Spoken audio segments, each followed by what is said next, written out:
Hello, what is up mga ma'am, sir, ma'am. Ako po si Ralph Cifra, isang visual artist from Manila, Philippines. And today we are going to custom repaint the Marvel Legends Captain America with the motorcycle. Alright, so yung first step na gagawin natin is sprayan natin siya ng Bossny number 191 flat clear so that our paints will stick to the surface of the action figure. And then after that, we are going to use navy blue and Prussian blue para mag-paint ng mga dark colors doon sa mga dark areas. Ito yung mga shadows natin. So, ang concept natin dito is to paint it like a comic book paint style.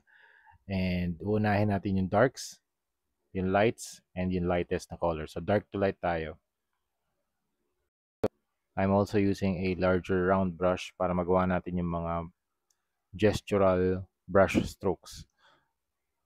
Next, we are going to use coral blue and white para naman dun sa second layer of paint. Ito na yung highlights 1. Pwede pa tayong mag-highlights 2 dun sa areas na gusto natin lagyan ng mas natatamaan siya ng ilaw. So dito, yung guide natin for the highlights 2, yung mga nakaangat na areas. So sa shadows, ang pipinturahan natin yung mga nakalubog na areas.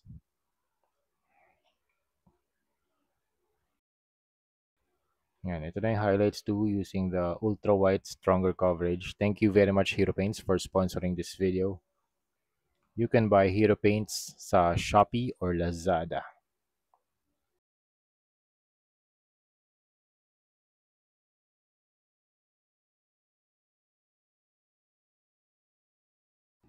Okay, para naman sa straps, we are going to use Cargo Brown para dun sa mga highlights. Mag-apply tayo ng dry brushing technique para ma-emphasize yung sculpt, makapag-add ng weathering, and makapag-add din ng highlights. We can also use the Cargo Brown water-based acrylic paint para naman dun sa mga leather bags. Yan, dry brushing lang. Dry brushing lang din dun sa dun sa surface. And lalo, may texture kasi itong yung mga leather bags. Kaya recommended ko yung dry brushing technique para lumabas yung textures. Yan, pati dito sa seat ng motorcycle pwede natin i-apply.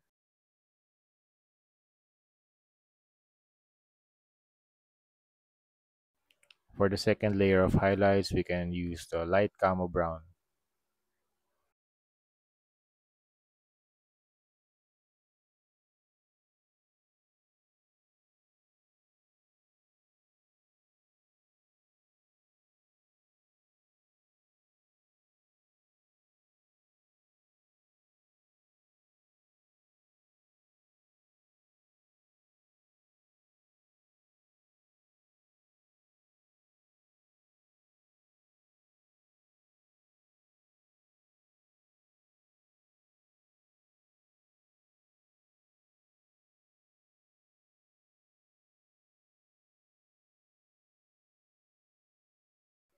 Okay, for the next step, we are going to use water-based acrylic primer matte black para naman sa line art. So, mas fine na yung ginagamit ko dito na brush. And nagagawin naman natin dito. Parang sa mga comic book style of line art. So, sa mga deepest areas, doon natin lalagay yung line art natin. So, kung paano ako mag-ink sa paper, ina-apply ko din dito sa 3D, sa toys. And so, yun yung ginagawa kong practice. I also do painting sa canvas using ink and ink on canvas, and also ginagawa ko din yung mga comic book paint style na style of illustrations. Ina-apply ko rin dito sa sa toys. Para ito kasi 3D to eh. Yung sa canvas or sa paper 2D. So ganun yung gusto kong variation ng practice. I can handle 2D and 3D.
Alright, so yun lang mga ma'am, sir, ma'am. Tapos na ang ating Captain America and motorcycle na action figure custom repaint. Yan, kompleto siya. Meron siyang, ang gusto ko dito sa figure na to, nag-work yung kanya mga holster. Also, nag-spin yung kanyang wheels. Functional lahat. Pwede mong ikabit yung helmet niya. Pwede mong i-remove.